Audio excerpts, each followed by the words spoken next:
ako man ay binigyan ng warrant of arrest ni Lee Satanas, ni Marcos Jr. sa pamamagitan ni Anthony Taberna. Hindi po yan lingid sa inyong kaalaman na sila ay nag-invento ng address and that perjury. Kung ako po ay nandyan sa Pilipinas, ay pwede ko silang kasuhan ng bonggang-bongga like si Anthony Taberna sa pag-invento niya ng kasinungalingan at marami actually pero wala nga pong hustisya sa Pilipinas. Wala nang batas sa Pilipinas dahil bangag na ang gobyerno ninyo. Imagine ninyo mga kababayan, classic example nga ako na sumuporta sa kanila na alam ng gobyernong ito, even yan si Tabernang Bugo.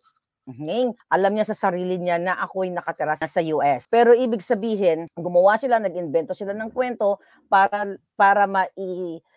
mapabigyan ako ng warrant of arrest para pag umuwi ako ng pag nagbakasyon ako, kasi when you say umuwi, dyan ako nakatira. But I am no longer in the Philippines.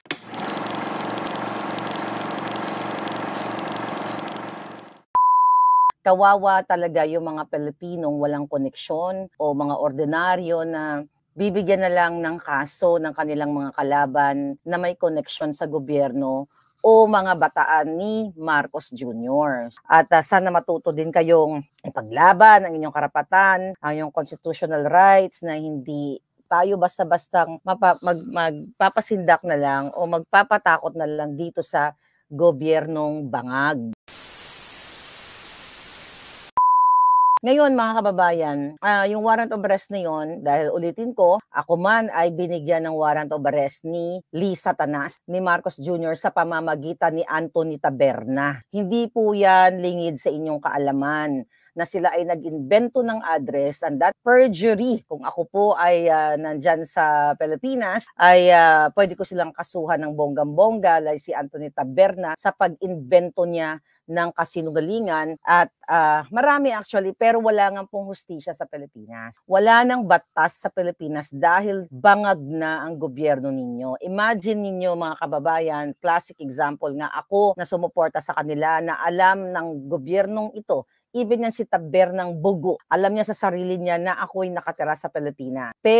Sa Pilipinas, sa US. Pero ibig sabihin, gumawa sila, nag-invento sila ng kwento para mapabigyan ako ng warrant of arrest para pag umuwi ako ng pag nagbakasyon ako, kasi when you say umuwi, dyan ako nakatira. But I am no longer in the Philippines. Okay, so hindi na po ako nakatira sa Pilipinas. Okay, so nag-invento sila ng address para ma-warrant of arrest, ma-issuean ako na warrant of arrest. Again, ang sabi nga dyan ni Jojo Morales, ni Agent Morales, hindi porket na-book ka, na mag-shot ka, at na-issuehan ka ng warrant of arrest, talaga ikaw ay convicted na katulad ni Jinggoy Estrada. Diba? Na bag-shot, convicted siya sa bribery o pagtanggap ng suhol. So ano yung gusto kong idiin? So ito yung madilim na katotohanan na ito yung sitwasyon sa Pilipinas. So ngayon mga kababayan, doon pinag-usapan nga, what if kung wala ka nang pamasahe, pang tuition fee ng anak mo, wala ka ng pagkain, tapos si Lisa si Bangag Jr. dahil ikaw ay ordinaryong, let's say, vlogger ka or commenter ka, hinanap nila yung pangalan mo, let's say Juan de la Cruz. Kunyari si Juan de la Cruz ay nag-comment na ganito, na ganyan, si Lisa ay kidnapper, mga ganon. Diba? Dahil, nanonood sila dito at talaga totoong kidnapper ang hinayupak na yan. Tapos bigla kayong isi-single out, yung pangalan nyo, diba, makikita, diba, minsan yung iba sa inyo, merong blue check, merong verification, yung badge. So pag may verification kasi sa Facebook badge, yan yung it's either your page or your identity or personality. So kakasuhan ka na lang ng wala kang kamalay-malay dahil lang sa iyong comment, dahil lang sinabi mo siya ay kordoroy ang mukha. So ito yung gusto kong ipaunawa sa mga tao kahit saan mang sektor na ito po isang madilim na nararanasan nyo dyan sa Pilipinas, lalo na itong sa bangag na administrasyon na ito.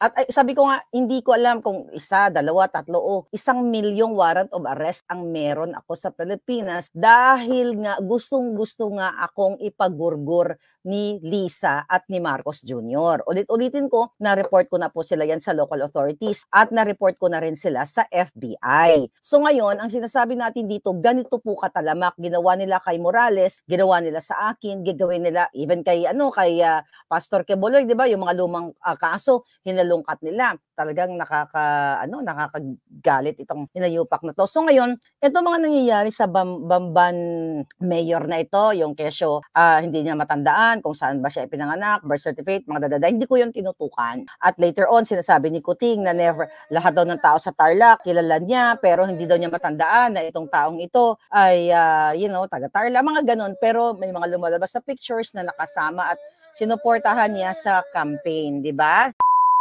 Ngayon, mga kababayan, so hindi natin hindi naman dapat patulan. It's good na nandiyan kayo. Pero yun po ay pang-cover sa issue ng PIDEA leak kay Morales. Tapos yung mga sinasabi ng isang tunay na patay gutom na na advisor ni Kuting sa anti-poverty daw. Oh my God. 'Di ba? Yung mga sinasabi na hindi daw naghihirap ang Pilipinas kasi daw maraming tao sa mall, matagal nang may tao sa mall. Bago ko pa nilisan ang Pilipinas, bago pa ako nag-migrate sa Amerika, marami ng tao sa mall. Pero hindi ibig sabihin yan ay mayaman sila. Dahil ang mga tao sa mall, yung iba dyan nagpapalamig.